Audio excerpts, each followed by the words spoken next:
one of the most incredible speakers I've ever heard in my entire life, and you all will have that experience today to literally listen to him for like an entire week straight. So nice to see you, Gail. Welcome. I haven't seen you in such a long time. I just miss you. I see that there's so many people here today, and it's so beautiful. Chaitanya Charan Prabhu, he is a brahmachari or a monk. He's based at the Govardhan village, which is about a 2-hour drive from Mumbai, and he spends time there. And he also travels the world doing exactly this, preaching, giving talks, connecting with different people and introducing them to Krishna consciousness and taking them deeper into Krishna consciousness. And he actually he has a website and a blog. It's Gita Daily, and he actually every single day writes an essay on the Bhagavad Gita, and I highly recommend reading those. They are extremely enlightening and take you deeper into our scripture and just make it very, very practical and how to bring it into our daily life. He also has published many, many books, and where is Gaur Kumar? Are his books here? Will his books be available? His books will be available for sale after the program today. So please buy his books. His books are life-changing. He also has this amazing calendar, which has a quote every single day based on a Bhagavad Gita verse, which really just like blows your mind. So please do that. Purchase as many books as possible, and we're just so grateful for him and looking forward to hearing from him today. Hare Krishna. Yes.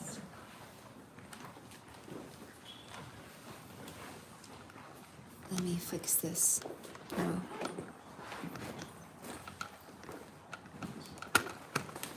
It's not working? Sometimes it's because that's not working. There we go. Now it's working. Yeah.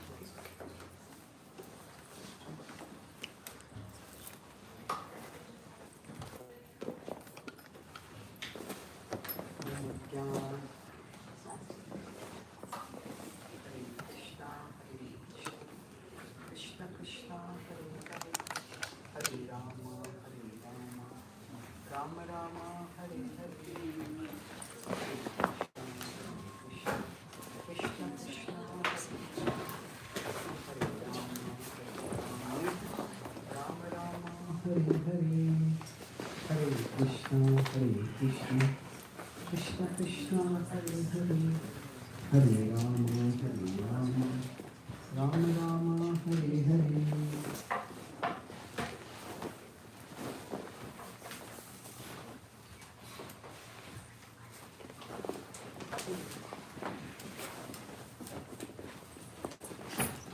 Om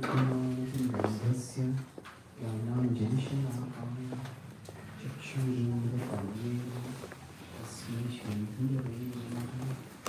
Nama Om Vishnu Padaya Krishna Krishnaya Bhutale Srimate Bhakti Vedanta Swami Pratimaya Namaste Saraswati Devi Bhagavani Prachadani Devi Shesha Srimavani Paschatya Vishitari Pancha Kalpatarusya Vasantuya Evacha Sakitanam Bhavanibhyo Vaishnavebhyo Namo Namaha. Jai Shri Krishna Chaitanya Prabhu Nityananda Shri Advaita Radharana Srivasadi Gaura Bhaktavrinda. Hare Krishna Krishna Krishna Hare Hare Hare Rama Rama Rama Hare Hare. Hare Krishna. Hare Krishna. Grateful to be here with all of you today. And so today we are discussing the Srimad Bhagavatam, and I'll use this as a blackboard to write or draw certain things. Today is also the Mother's Day. So I was planning to speak on devotion in the three modes. I'll speak on this topic. I connect about devotion in three modes also with the broadening this topic. So we'll discuss based on the fourth canto of Srimad Bhagavatam. Now, the fourth canto of the Srimad Bhagavatam has several significant stories. And one of those stories is the story of Dhruva Maharaj. Now, the story it spans over several chapters. And I'll give a quick outline of the story, and then we will look at the approach within the story to the concept of devotion. But before I go into that story, let's look at the topic of devotion in the three modes. Does anyone know what the modes are? Okay, yeah. There's the names of the modes. But what exactly are the modes? Influencers. They are influencers. That's a nice way of putting it. They are influencers. What do they influence? Everything, Our especially our behavior. Our behavior, yes. and our consciousness. Our behavior, our consciousness, yes. So, anything else? A way of acting. Yeah, modes. Three modes of ways of acting. There are three ways of acting, yes. Anything else about the modes? The compositions of our bodies. The compositions of our bodies. That's a nice way of putting it. In fact, you can say compositions of everything material. Not just our bodies. It's our body definitely, but of all material things. Tribhir guna mayai bhave. Mayai. Right? This is made of three modes of material existence. Okay. Thank you. So, before I go into this topic we'll look at the Mother's Day from the perspective of devotion in the three modes and how a festival like this could be understood. So the modes, this itself is the whole topic, but I will not go into it. I'll just use three metaphors to give us a sense of what the modes are. So these three metaphors I'll use is, they are coverings, they are gears, they are colors. And ultimately, they are options, they are choices. So I'll explain what this means. That, let's start with the central one, gear. If we have a car, now a vehicle can move in different gears. Now each particular gear has a particular way of functioning. Say, if in some gears it moves very fast. In some gears, if you want to say rise up a hill or go up something very steep, a different gear that's designed for that. So the three modes are like three gears. The Sanskrit words are sattva, rajas, and tamas. Sattva, the gear of sattva is primarily centered on contemplation, thinking. Contemplation followed by action. Look before you lead, think before you act. That is the mode of sattva. The mode of rajas, so we are discussing right now the gears metaphor. At each of these modes, we function in particular ways. So the modes are subtle forces that exist in the universe, and they push all of us in different ways. So our body-mind machines can be in different modes at different times. So in the mode of passion, rajas, there is action, and then after that, maybe there is contemplation. Just rush into doing one thing, second thing, third thing, fourth thing, like that. So, I think Nike has that, just do it. Well, sometimes we might be caught in our head too much, but just do it is not a formula for living. You have to think before we do things. Now, in the mode of ignorance, there is simply delusion. There is neither action nor contemplation.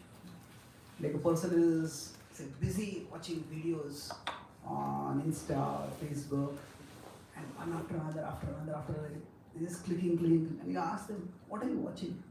They say, okay, what am I watching? I don't even know what I'm watching. So, like we could say that in some people make things happen, some people watch things happen, and some people wonder what happened. So this broadly describes the three modes. And Sattva, people think, they plan, they act, we make things happen. In Rajas, in the mode of passion, we rush into things, we try to do this, we try to do that, and when we are not able to do things, we get into trouble. We watch things happen. Hey, I wanted to do this, but this person thought like that, this person did like that. What's going on over here? Some people watch things happen. And in the mode of ignorance, people just lost in their own world, wonder what happened. So among these, which is the best way to function? Sattva. Sattva, yes. So this is the most sustainable way of driving the gear of life. Now another way of understanding this is there are coverings. Coverings means what? That the Gita explains that our existence is three levels. There is the soul, there is the mind, and there is the body. Now the soul is always pure. Soul is always transcendental. However, the body-mind machine, this can get covered to different degrees. And to the extent this is covered, to that extent our perception of reality gets distorted. Let me explain this another way. See, normally for us to perceive things, the soul is here, say the mind is here, I'm just separating these three for comprehension, and then on this side is the soul, mind, body, and here we have the outer world. So from the soul, the light of consciousness comes out. And this is what enables us to perceive things. Consciousness is like the light coming from the soul. So for example, if I have this phone and I have a flashlight. So this point is like the soul, and around it is the body-mind machine. And when this is properly aligned, then the consciousness comes out. Say for example, right now you are hearing. At that time, your body is here. Sometimes the talk goes on for very long. Then while we are hearing the talk, our mind goes for a walk. And then suddenly there's some humor, the mind comes running back. Hey, what was the joke? I want to know the joke. So, when the three are aligned together, when the body, mind and soul are aligned together, that is when we have what we call as clarity or clear perception.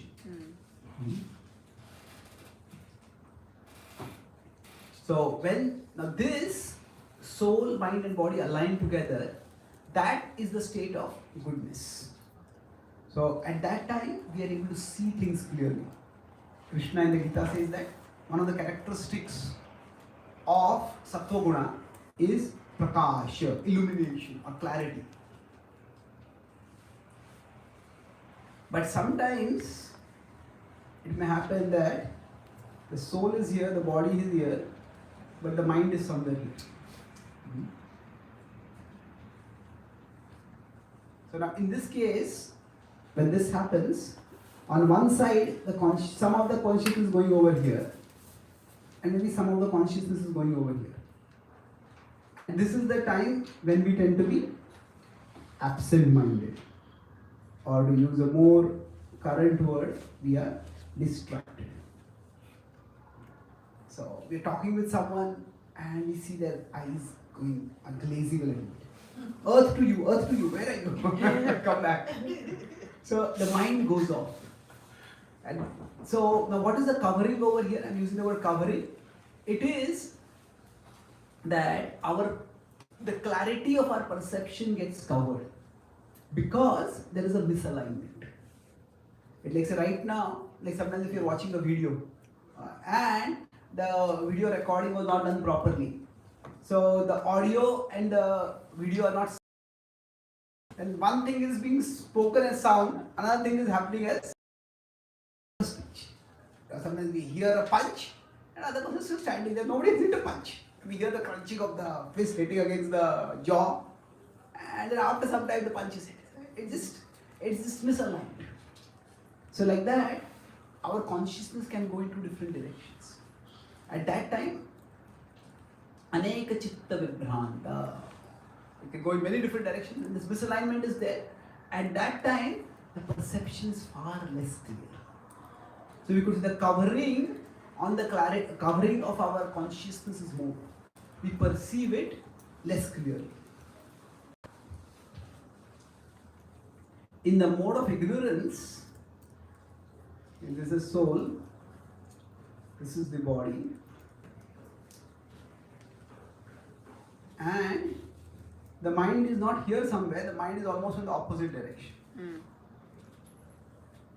So when there is a total misalignment between the body and the mind, this is the state that is politely called insanity. Or not so politely. The idea is that sometimes some people, they are hallucinating. They're talking with somebody who is not there at all. They're hearing some strange sounds. So basically their mind and their body are perceiving completely differently. But what has happened over here is, the consciousness in the body is very little there. Most of their consciousness is in the mind. And they are living inside their own heads, completely disconnected from the world, or largely disconnected from the world. So the three modes, they in one sense cover reality to different degrees. So that's why there are three coverings. That was the second metaphor of coverings. Does anyone remember third metaphor? I said I'll take three metaphors. First was gears, second was covering, colors. That's quite sharp. So colors. Now what do I mean by colors? Now see, suppose somebody is watching a TV.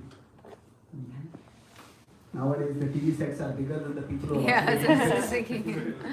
A giant TV sets we have. So suppose the person is watching TV.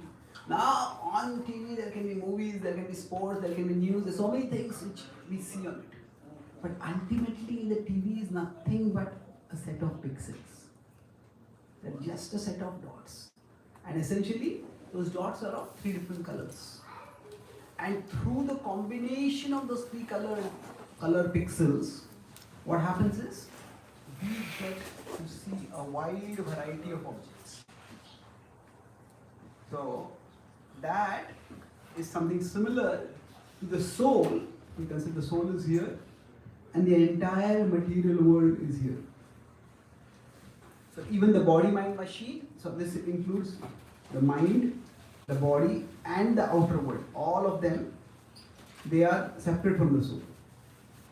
And everything is nothing but a set of these dots, these three modes. Let's say there are three color pixels, ROIG, RGB, depending on technology. Like that, we have the three modes. And everything that we see is a product of these three modes. What we see, it is a result of the many permutations and combinations of different modes coming together. So the modes in that sense are the building blocks of existence. So the modes are gears, the modes are coverings, the modes are colors. But while all this is theoretical, for us most importantly, the modes are options. That means we could say these three are pathways and we can choose among them. So if we are sitting in front of we are in a car and we are driving and you come to a fork and there are three roads. So it is for us to choose. The sattva is one road. So we could go by the path of goodness. That means where we are, from there we could go this way,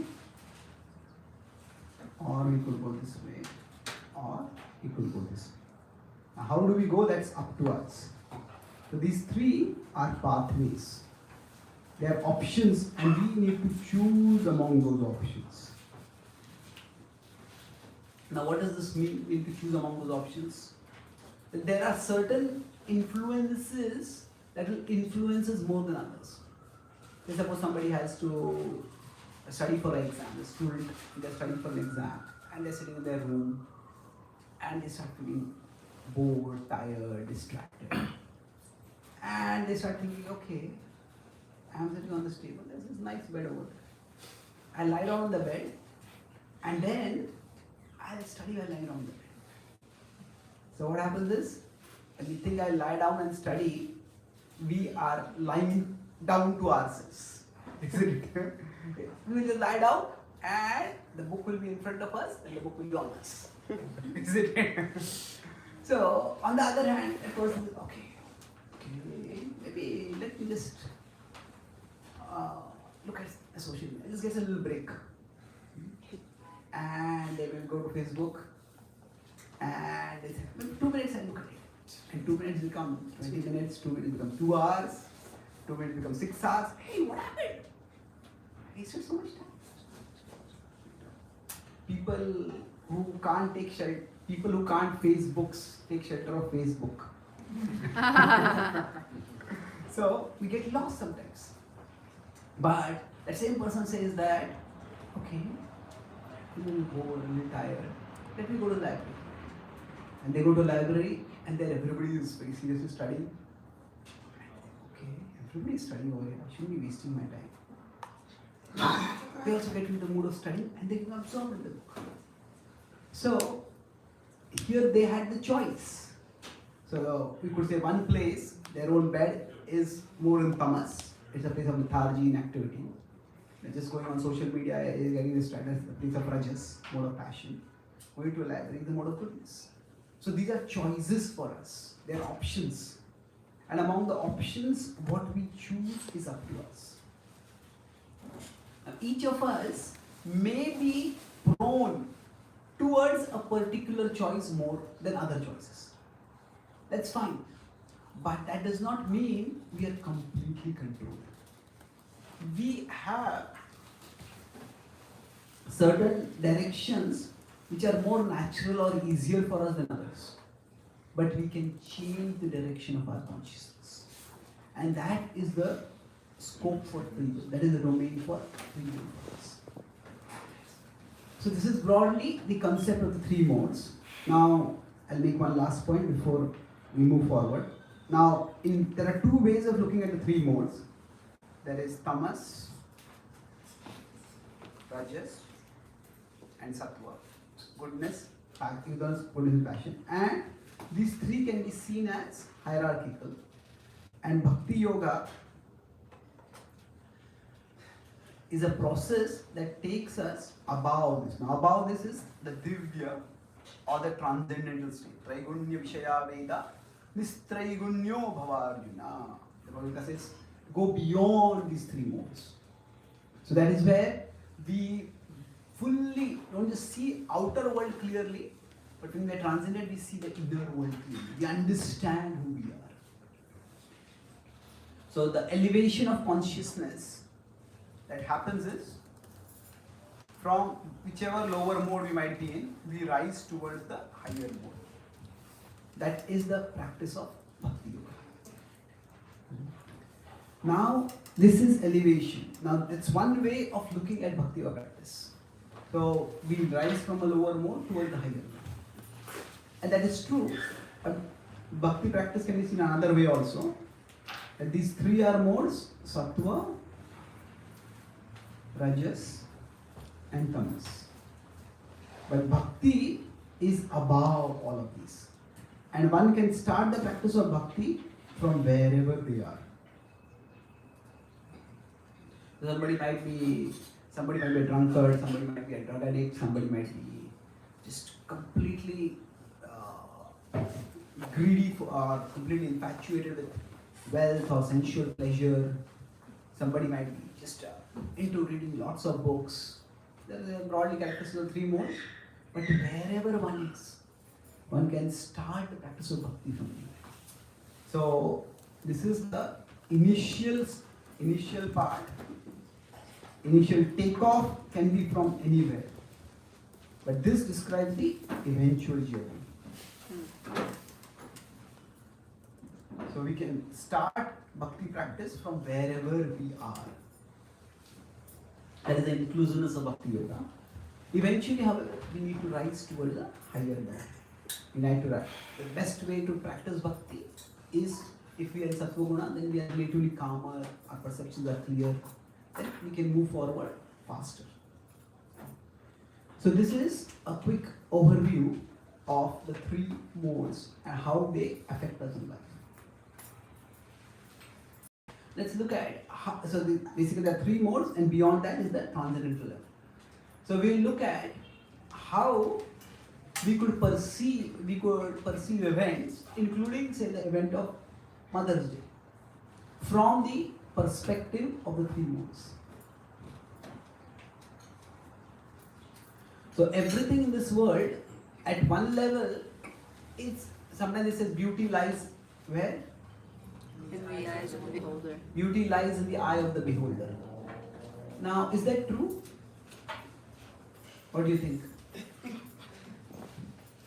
Yes, beauty lies in the eye of the beholder, but beauty lies outside the eye also.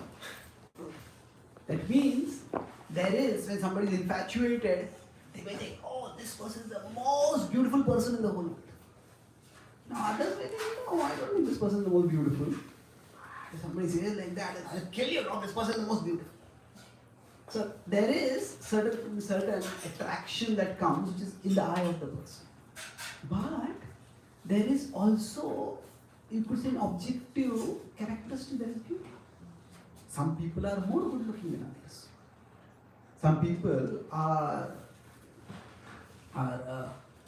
from whatever, now we cannot really measure beauty. There are many things in this world that are not mathematically measurable. But there is an objective reality and there is a subjective perception of reality. So, now, if you consider this is the subject who is observing, and here there is the object, whatever is the object.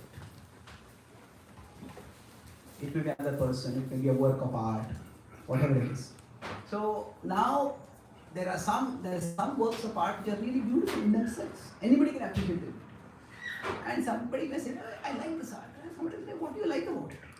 I don't find anything like about it. So that is that means reality has a subjective as well as an objective element. Not everything is in the mind. So from the perspective of the philosophy of the Bhagavad Gita, beauty is one of the opulences of Krishna. And that is a result of past good karma. It's like wealth. Is wealth a state of mind? And yeah, of course. A wealthy person can feel very poor if they're always craving for more and more things. But wealth is not just a state of mind. Wealth is also a state of the bank account. Is it? There's a difference between a person who doesn't have anything to eat and a person who doesn't have a dessert to eat and a person who is not able to say travel across the world just because they want to eat a particular delicacy. So there is a difference. So there is an objective and a subjective aspect to reality. So why are we discussing this? That we are discussing about the event, say the Mother's Day. Now, we could look at it, this is an event, there's an objective quality to that event, but we could perceive it from the mode of ignorance, tamas. Somebody could perceive it from the mode of passion, rajas. Somebody could perceive it from the mode of goodness, sattva. And we could perceive it from the mode of transcendence, divya. So, what would it mean? So, from the mode of passion, from the mode of ignorance, when somebody perceives something like this, the idea is that there's only a perception of a fragment of reality. If you saw that in mode of ignorance, there is a big misalignment between the physical and the mental. So the idea is somebody doesn't care for their parents, doesn't care for their mother at all. 364 days of the year, they act as if their mother doesn't even exist. And one day of the year, they also go, and that is just like a ritual. You just go there, and I was talking with someone, and he said that. I was actually overhearing a conversation. I was at which airport was I? I forget. Sorry, I was traveling too much. Anyway, I was at some airport and I was hearing.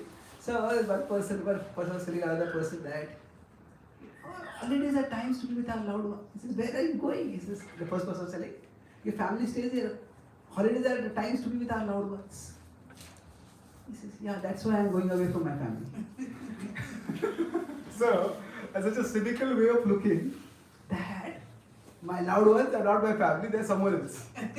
So, now that way of functioning will actually cause not just the disintegration of society, but even a disintegration of the mind of a person. The mind cannot function like that. So, sometimes our life, we become so disconnected. I saw one cartoon, it says the person is telling his friend that yesterday my broadband went down. My Wi-Fi broadband went down, so I spent some time with my family.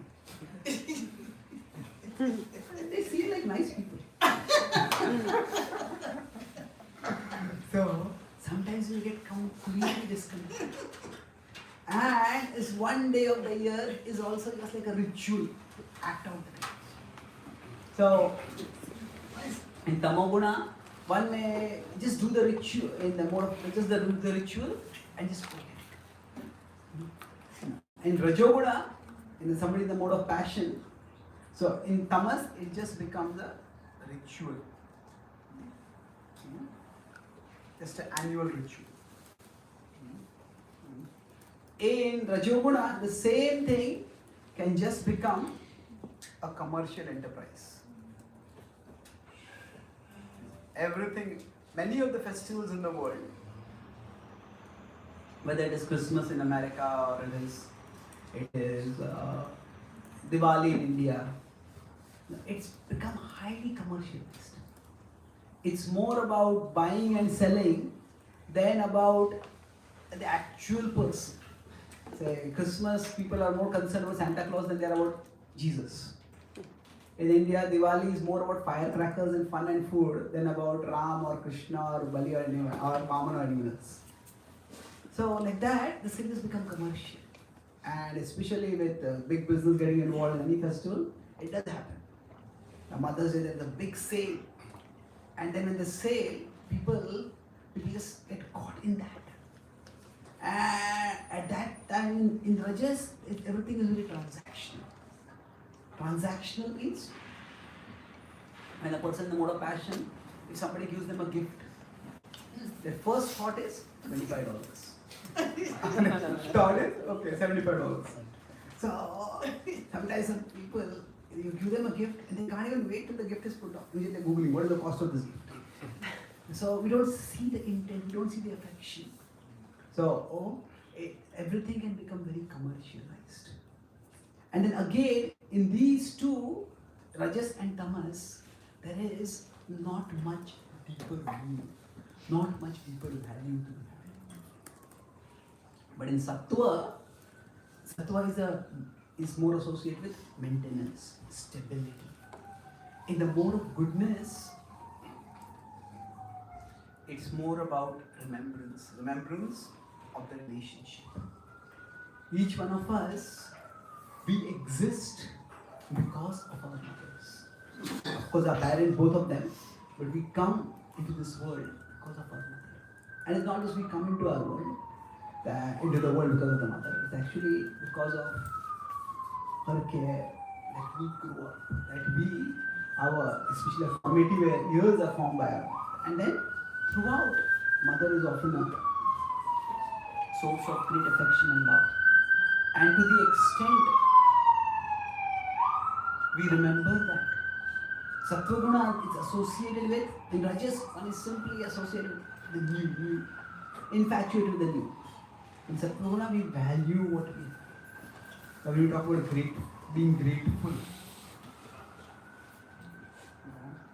grateful, that gratitude is a characteristic that is possible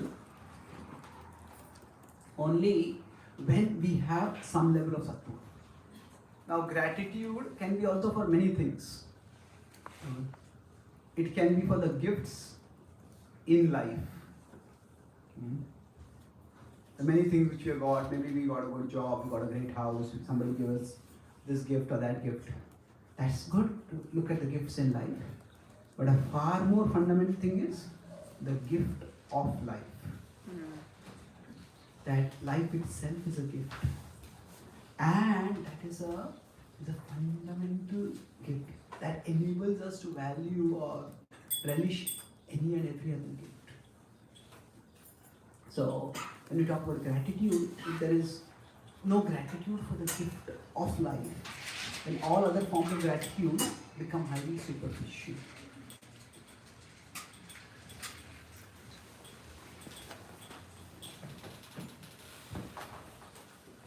So, this is in the mode of sattva, we are aware of the value of the things that we have. And the relationship that we have, the relationship with our parents, the relationship with our mother especially, it's a very sublime relationship. And it needs to be valued, it needs to be cherished.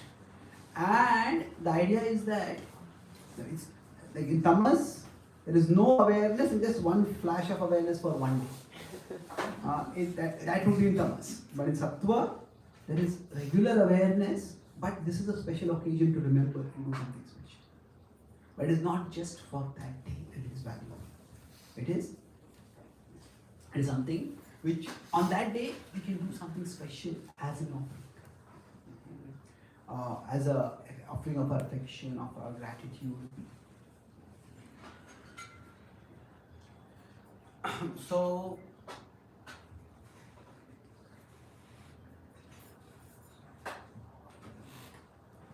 when I grew up, some of you may notice that I need crutches for walking. So one of my earliest memories is I got polio when I was 1. So according to what my parents told me, I was just walking one day and suddenly I slipped and fell down and I couldn't walk normally ever after. So, but I don't remember, I was very small at the time. One of my earliest memories is of some relative or somebody, earliest childhood memories, some relative or some neighbor coming to our house and that they were trying to console my mother because my mother had a child who was physically handicapped. And my mother would say, no, whatever he lacks in physical ability, God has blessed him in intellectual ability. Now, I heard it, I had 2 thoughts. That's what I remember now. First was, who is this being God who decides what to give and what to take? Like this. But then, another thing that struck me was that my mother was not feeling sorry for herself. She was not feeling sorry for me. She was completely confident. Now, I never, I've spoken to people who are physically handicapped and sometimes they have their own forums. I've once spoken to them. For many people, it's a constant source of resentment. Why did this happen to me? Why am I like this?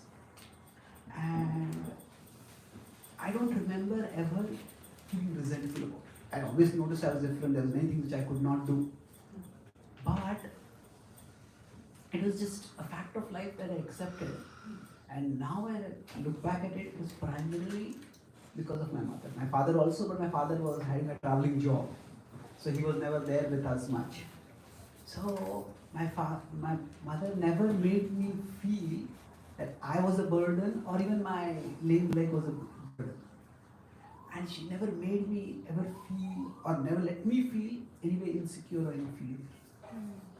And because of that, in many ways, for me, my crutches are just like my glasses. I can't see very well without glasses, so I need them for functioning. But I just put on the glasses and move on with life. So like that, pick up crutches and move on with life. you don't think much about it. So now when I look back, especially when I travel across the world, I often remember my mother and I feel grateful.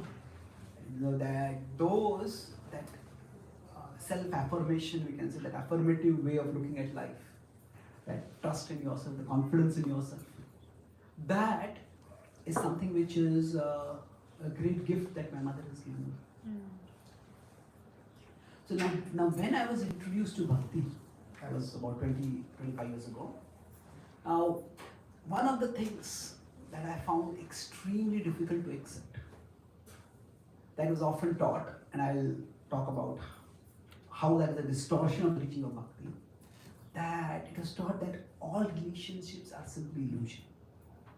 That all relationships are illusion, that they are Maya, and our only relationship is with Krishna. And we need to cut the knot of all relationships. Not only that, all relationships are false, all relationships are illusion. So I felt that my parents really cared for me, my mother loved me. I couldn't ever accept the idea that my mother's love for me was false. So the whole philosophy otherwise made a lot of sense to me. But this point, I just couldn't accept. Then I was praying to Krishna, Krishna, how do I make sense of this? So, and somehow I was reading the Bhagavatam and I was glancing through various sections of the Bhagavatam. Then at that time, I read the story of Dhruva. And in that story, and Dhruva is a small boy, he's 5 years old, and one day he is grievously insulted by his stepmother. So Dhruva is the son of, does anyone remember? Mother's name is Suniti. And then both of them were married to a king named Uttanapad. So Uttanapad had 2 wives. One of them was Suniti and the other was Suruchi. And Suruchi had 1 son. What is his name? Uttama. So now what happened was, Uttama was sitting on the royal throne on the lap of his father. And at that time, Dhruva said, oh, I also want to sit on the other lap. But as he tried to climb onto his father's lap, his stepmother came and pushed him. He said, you cannot sit here. This is meant only for my son. Dhruva was shocked. Now the king at that time remained silent because he was more attached to Suruchi than Suniti. And then he was crying, he didn't know what to do. He ran to his mother sobbing. And when he was so shocked, the mother had already been informed by a maid of what had happened in the court. His mother was somewhat ready. And she hugged him and she said, to comfort him, so he said, what happened? He says, yes, it's true that your father favors her more, and that's why favors her son. He said, he was so angry. He said that if I can't sit on that throne, I will sit on a throne far bigger than this. I will gain a kingdom far bigger than my father's. Now, his mother, she said, I cannot help you. Then who can? He said, there is one person. Yes. That is the Supreme Lord Vishnu. And he said that Vishnu, his love for you is more than the love of millions of mothers like me for you. And then he said, where can I find it? And then he said, I've heard that great cities go to the forest. And in the forest, they perform austerities and that's how they see Vishnu. Okay, I'll go to the forest. Now the whole story is quite dramatic. A 5-year-old child just leaves home and goes to the forest. But the point that struck me over there is that when Suniti said that the love of Vishnu for you will be millions of times of my love for you. Now, if her love for her child was false, was illusion, was Maya, was zero. Then millions of times of zero is how much? Zero. Zero. So it struck me that this idea that the relationships in this world are false, that the love in the relationships is false, this is actually not the teaching of the scriptures. See, the Maya or the illusion is not that the love of this world is false. Rather, it is the idea that the love of this world can fulfill our heart completely. That any one relationship in this world can completely make us fully contented forever. His mother loved him, but she said, right now, this is above my pay grade. I can't handle this. So one way of looking at this is that at the top is the Lord, and He's like an ocean of love.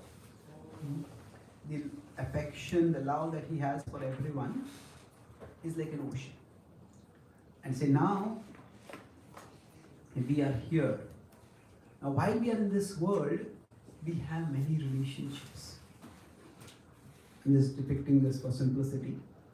You know, we have friends, we have parents, we have siblings, we have maybe children. So all of these are parts of Krishna. Everyone is a part of Krishna.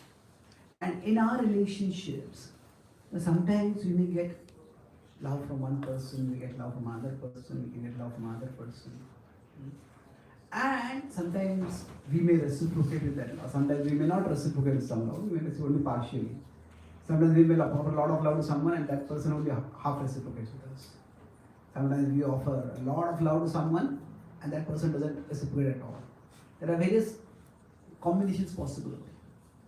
But if we consider a satisfying relationship, satisfying relationship is where the love can be one way, but a loving relationship has to be two ways. Unless the other person reciprocates, we can't really have a relationship with that person. So assume that we have a satisfying relationship where we have affection, we have feelings for someone, and that person also has feelings for us. Certainly, such a relationship is far more meaningful and fulfilling than a relationship where it's completely dry and it's completely operational, mechanical. There was one, I think, comedian who said that, you know, my wife and I, we eat at different tables, we enter and leave the house through different doors, we watch different TVs, we drive different cars. We are doing everything to keep our marriage together. Now, what is the relationship if everything? Nothing is common.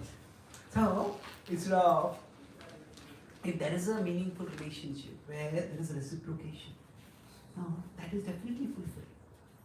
But at the same time, if we see the other person as the sole source of that affection. So let's focus on one relationship. Here there is Krishna. And here, say we are here. And say here the other person is here. So we have a fulfilling relationship with them. But in this relationship, if we see that that person is the sole source of that, then the result of that is it's an incomplete relation. At least having some level of reciprocation, responsibility, that is good. It has to be there in every relationship for it to be meaningful. But if we see the other person as the sole source of that love, then tomorrow something goes wrong. Even if the relationship goes on lifelong, life itself is not so long. It can end any time. So what happens at that time? A person can feel completely shattered, not just dejected, even devastated. So if that person sees this relationship in isolation from the relationship with Krishna. So we have a relationship with Krishna and the other person has a relationship with Krishna. So what we understand is, whenever in any relationship, we experience any affection. So the other person here, and we are here. So other person is the source of that affection. But the other there's affection coming from that person to us. But that other person can also be a channel for affection. So when a mother loves a child, that's one of the most intimate and deepest, most selfless forms of love. A mother, among all forms of love in this world, a mother's love of a child for a child is among the most selfless. At the same time, when a mother offers her breast milk to her child, it is a very intimate act of affection, self-giving. At the same time, the mother did not do anything special to manufacture milk at that. The same God who sent a child into that mother's womb and from there into the world also arranged for milk in her breast. So it is a mother's love for the child, but it is also Krishna's love for that soul who is in a child's body coming through the child. So a devotional vision is a holistic vision. We recognize and value the person through whom the love is coming to us, but we also recognize and value the source, the ultimate source of all love. So there can be different forms of love in the world, and they can all have different degrees of self-centeredness or selflessness. But among all the forms of love, the love of a mother for the child can be one of the best pointers toward Krishna's love for every soul. So it is, so Mother's Day for us is not just a celebration of our mother's love, a reminder to reciprocate with that love. It is also a reminder from the Bhakti perspective that this is a reminder that love itself is real. And that love comes from the divine source. And it is that love also that we need to reciprocate with. And if we have this Bhakti view, then this holistic vision of reality can make an occasion like the Mother's Day far more deeply meaningful than what it would otherwise be. For a devotee, we see I'll conclude with one point, that when we look at our relationships in the world, specifically focusing on the relationship with the mother or parents, whichever relationship it is, we see that every relationship has a component of, say, obligation. And every relationship has a component of volition. Obligation means, yeah, I have to do this because I'm expected to do this. It's a duty. But sometimes some people go far beyond the call of duty. That's their volition. So generally if somebody doesn't even do what they're expected to do, we feel disappointed, we feel betrayed. But if somebody just does what they're expected to do, okay. That's also important. Many times people don't even do what they're expected to do. So, but we can't take it for granted. But what touches our heart especially is the idea of volition, going beyond the call of duty. So in our relationship, especially those relationships that are important for us, there is a certain level of obligation, but at least on some occasions, if we go beyond the call of obligation to some volition, something extra, something special that we do to express our affection in that relationship. On Mother's Day, it can be to our mother. Then that can actually bring a much deeper relationship. And the same applies to our relationship with Krishna. Sometimes when we are in trouble, at that time we try everything. I was just at the Indian airport in India. I saw a talk by I was 4 months ago in India. I saw it at the airport, a talk was advertised. Why not try God? So you're trying so many things in life, try God. Well, yeah, okay. That's one approach to it. He said, nothing else has worked in my life, so let me try God also. So, but, and it's good at least we're turning toward God, but that's simply the obligation. Nothing else is working, so let me try this. Suppose a boy proposes to a girl, please marry me. And then the girl asks, okay, why do you want to marry me? He says, because no other girl in town is ready to marry. Now, that is not the most flattering of proposal. So, similarly, in our relationship with Krishna, if we turn toward Krishna because nothing else is working, now if a boy proposes like that to a girl and still the girl accepts that proposal, then that indicates that the girl really loves the boy. The girl accepting that proposal indicates her love for him, but that doesn't really indicate his love for her. So similarly for us, when we are in trouble and nothing seems to be working and we turn toward Krishna, that shows, and Krishna accepts us. That is Krishna's love for us. But even when there is no trouble, even when we have options, at that time if we turn toward Krishna, that is how our love for Krishna is. So for relationships to really become deep and meaningful, we need to go beyond obligation to volition. And that is the principle of bhakti. Srila Prabhupada didn't have to come to America. He could have said, I tried, nobody was helping me, so I just dropped it. He didn't do that. He went far beyond the call of obligation. And thus he had a rich relationship with Krishna, and we all are enriched because of that relationship. So I'll summarize what I discussed today. I started by discussing about the modes, and we discussed broadly 4 metaphors for understanding the modes. Anyone remember the metaphors? Here. Determine function, coverings, colors, and lastly was options.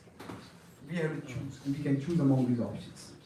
Then I talked about how the modes can affect how our perception of things. We discussed about Mother's Day. The perception within the mode of tamas would be just like a ritual. One time I do it and I forget it.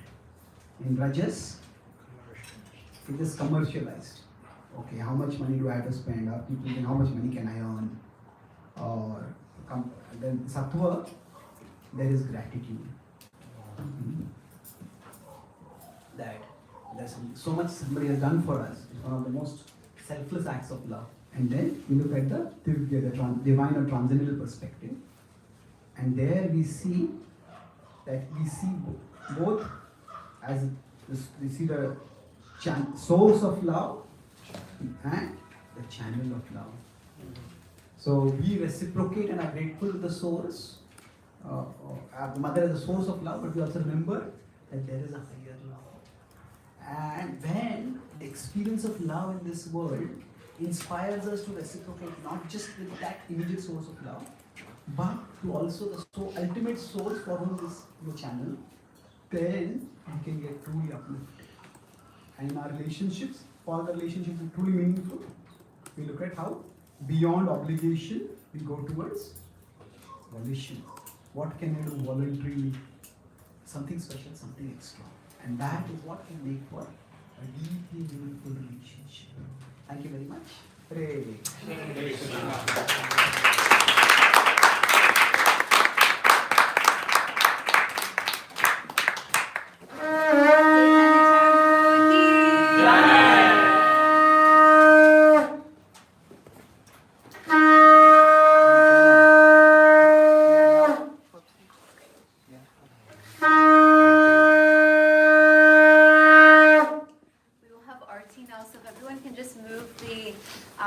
red cushions and come forward. We can all dance together. We'll have arti and then we'll have some announcements and then we'll have prashadam. Can you sit on the chairs? What? Can you sit on the chairs? Yeah. Don't break the chairs down. Just leave the chairs because at 2 p.m. we will be having a seminar with Chaitanya Charan Prabhu. So everyone please stay for 2 p.m.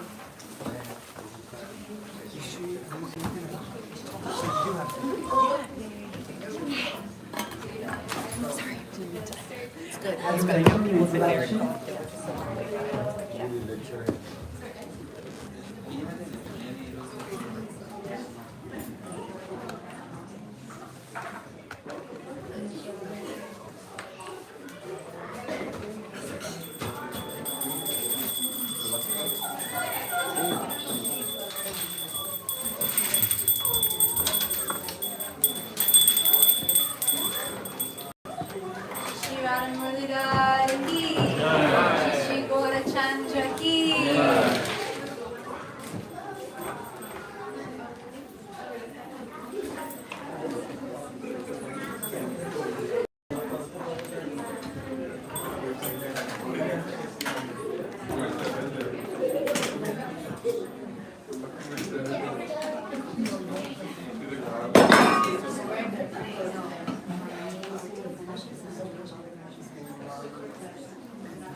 You know who I'm done with? You know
Thank you so much for coming to Bhagavat Sravana.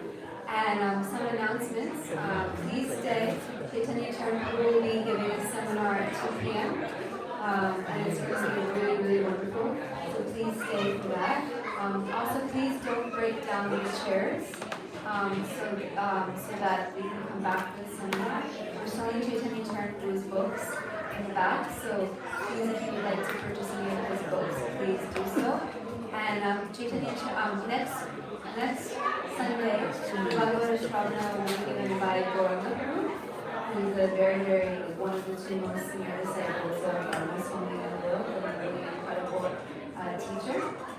Please come for that. And Chaitanya Charan will also be doing another seminar from 2 to 4 p.m. In the afternoon. So please come for those. Also on Tuesday, May 23rd, we have a program with Satyana Swami, the Heart of Kirtan, from 6:30 to 8 p.m. here. It's going to be super special. Please come for that. Bhakti Center is coming up on June 10th.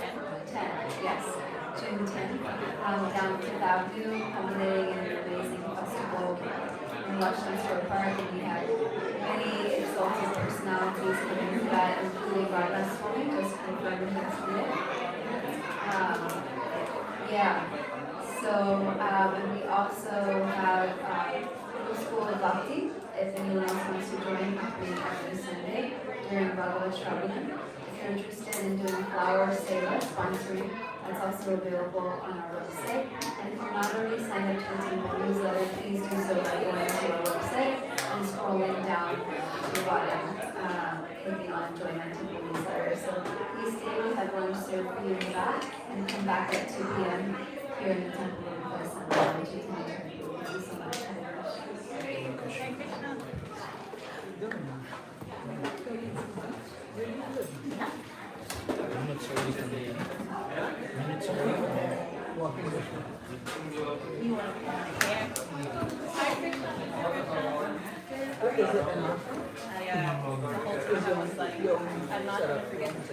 Thank you, bro.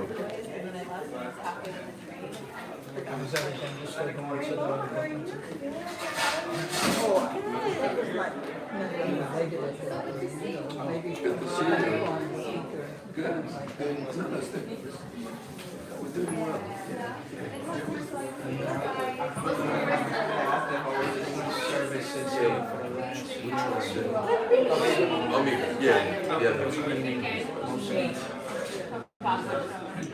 So you was at one of my schools probably not long before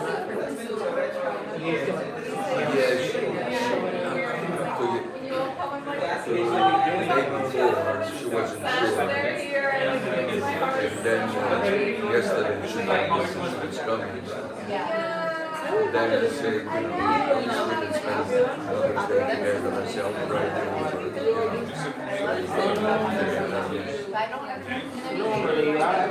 Did you see the garland? They should only It's here. It's here. The one with Krishna and Mira. You didn't put all the flowers, but you put the... Yeah, but you put the bottom ones, the roses. Remember, Prabhu? my favorite. That's all I know. Okay, sit down on your knees. Thank you for my birthday. But it's like, I'm so grateful for everything. Right? yeah. So gave me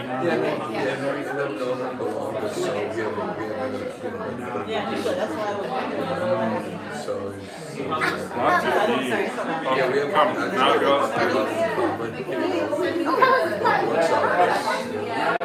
So when you're growing up, even now, like you're still playing.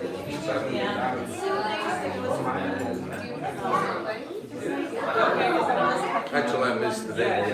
Oh wait, I need to I mean, I friend of mine sent me we it's like a parent-child thing So where I at some said this point morning, I the said child wants to everybody a certain up age and they just want to go